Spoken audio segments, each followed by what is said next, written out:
பொதறிவு வினாக்களும் அதற்கான விடையும் இந்த பதிவில் பார்க்கலாம். தமிழகத்தில் மிக பெரிய உயரமான சிலை எது?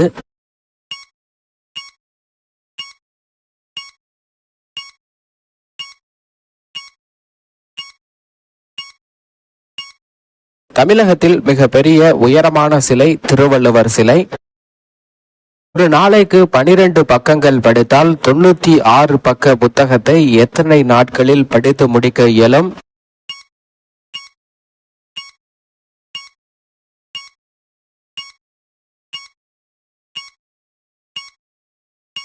(12 × 8 = 96). 8 நாட்கள்ல இந்த புத்தகத்தை படித்து முடிக்கலாம்.